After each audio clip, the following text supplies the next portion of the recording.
Hola amigos, ¿qué tal? Stuart here from Spain Speaks with an update on the current situation here in Spain, day 418 of the current situation. And today it's all about the 9th of May, what is going to happen after that date, because as we know, the current state of alarm will come to an end and people want to know what they will or won't be able to do after that date. But more about that in just a moment. Firstly, a big thanks to all of the people that left comments on the last video.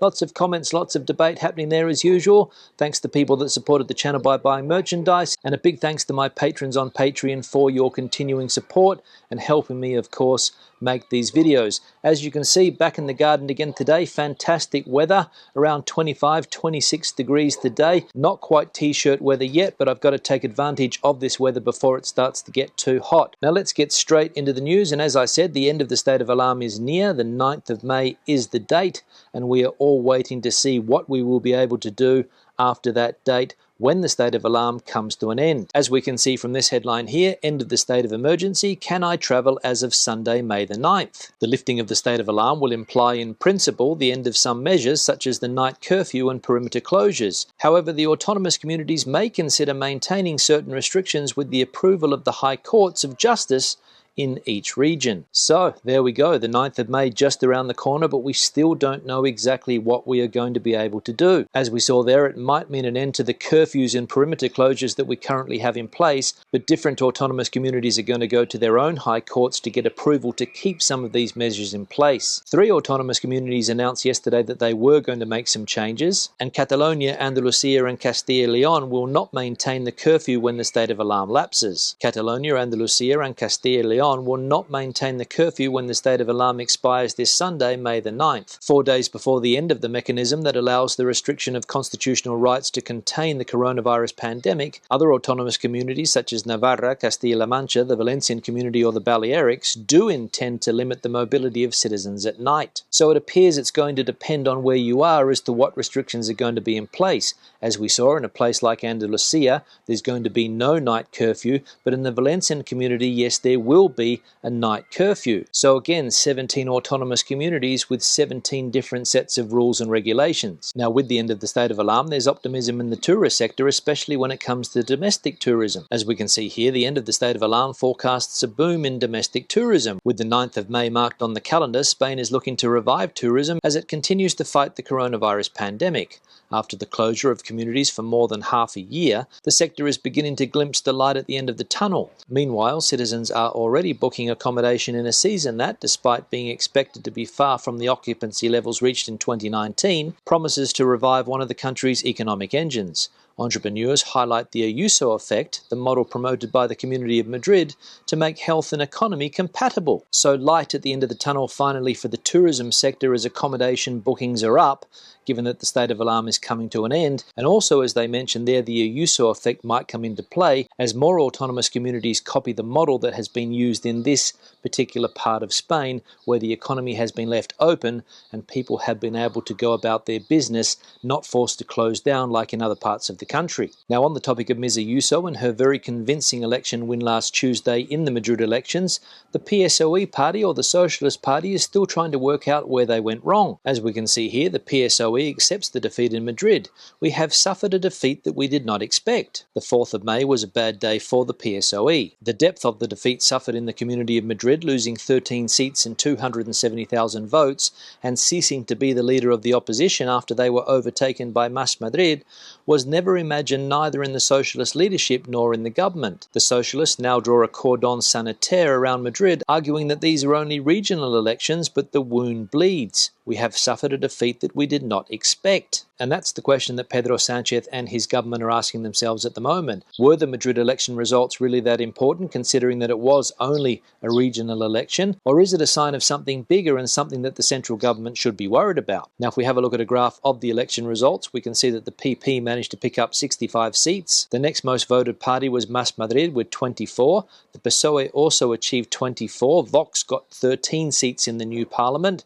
Podemos got 10, and the Citizens Party didn't manage to pick up a seat. Now, one of the main casualties of the Madrid elections was the former Vice President Pablo Iglesias, who announced that he was leaving politics effective immediately. And the announcement by Mr. Iglesias to quit politics was met with different reactions from people according to which side of the political fence they sit. As we can see here, the left praises Iglesias and the right celebrates his retirement from politics. His former colleague Inigo Errejón said he has suffered an intolerable personal harassment that must stop immediately. The decision of Pablo Iglesias, leader of Unidas Podemos, to abandon institutional politics, announced after the results of the Madrid elections on Tuesday, has triggered reactions across the political spectrum. While leftist and nationalist formations have highlighted the positives of his political trajectory, right-wing parties have celebrated his departure from the institutions as a triumph of their own. So I think it's fair to say that Mr. Iglesias was a politician that divided opinion. What he's going to do from now on, nobody knows, but I think he's going to be glad to get out of that political spotlight. Now let's turn our attention to the vaccination plan here in Spain, and there's some good news if you are over the age of 55 and want to be vaccinated. As we can see here, several autonomous communities are already scheduling vaccinations for the over 55s. Castilla-La Mancha, Catalonia, Navarra, Aragon, Andalusia, Valencia, more and more communities are turning their attention to the next phase of the COVID-19 vaccination campaign. They want to start vaccinating the 50 to 59 age group in the next few days. 77% of those over 60 years of age have already had at least one dose. So the 50 to 59 age group, the next lot to be vaccinated, so I'll be sitting by the phone waiting for that call. Now let's have a look at a summary of the health situation in Spain. We can see the accumulated incidence rate for the last 14 days now sitting at 205. The daily amount of cases is down 12% on previous data.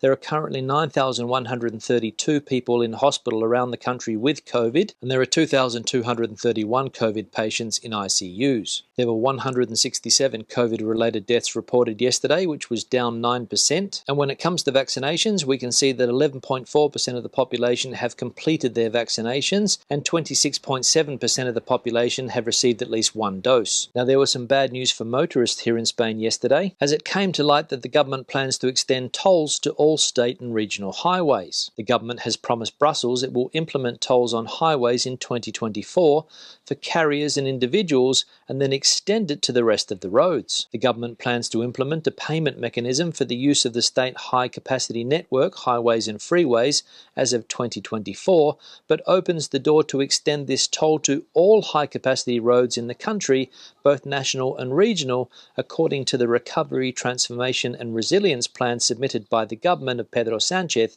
to Brussels. And that, I imagine, is only the beginning of just how smashed taxpayers are going to be over the next few years as the government starts to pay back all of this money that it's getting from Brussels. Now let's have a look at some of the comments from previous videos. One here from John, UK World Service Weather, says Madrid 29 degrees centigrade on Saturday, so enjoy a day in your garden for now, Stuart. By August you will be sick of the heat and waiting for Gota Fria to come to the rescue. Yeah, John, thanks for the comment. As you can see, an absolutely fantastic day today. Yesterday I think it got to around 27, and as you said there, 29 forecast for Saturday, but I think rain is forecast for Sunday. And you're right, we have to enjoy the weather now while we can, while it's not too hot, because the months of June, July and August and September even can be unbearable in this part of the world. In fact, even here where I'm sitting now, it's impossible to sit outside during those summer months, during the months of June, July, August.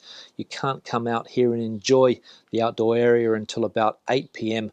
or even 9 p.m. when the sun sets and the temperatures start to cool down a bit. But hey, that's Spain. One here from Ben. Hey Stuart, the renunciation they make you sign may not be recognised by Australia. It isn't by the UK, which means that you can still keep your second passport and citizenship, just not in the eyes of officials in Spain. Yeah, Ben, thanks for the comment, and I think you're right. That is what I have also heard, that Australia will always recognise me as an Australian citizen.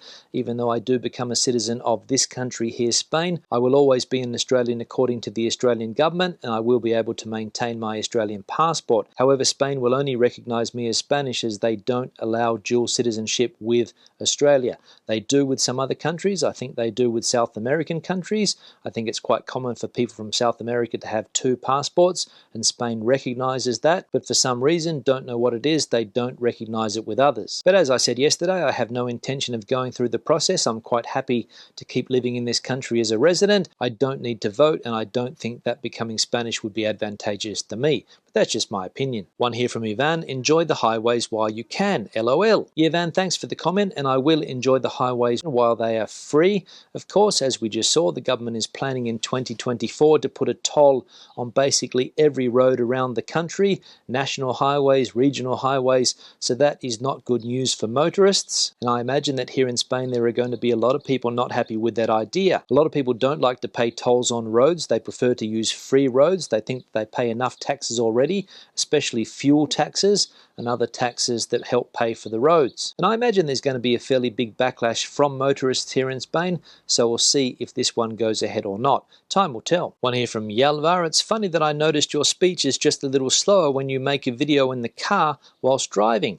Maybe it's due to the fact that your brain is busier driving than just sitting at a table. As far as I'm concerned, it makes it easier for me to understand, so go ahead and make more videos driving. Ylva, thanks for the comment. I have been doing a few driving videos lately because the neighbours are renovating, as you know, and it's been a little bit noisy in my study. It's a little bit quieter today, but there's still a bit of banging going on there, so better to do the video outside. I'm also taking advantage of the fantastic weather, and that's one of the reasons also yesterday that I went for a bit of a drive, because the weather was fantastic and I had somewhere to go. And you're right, I do talk a little bit slower when I'm driving. That is because I'm concentrating on the road.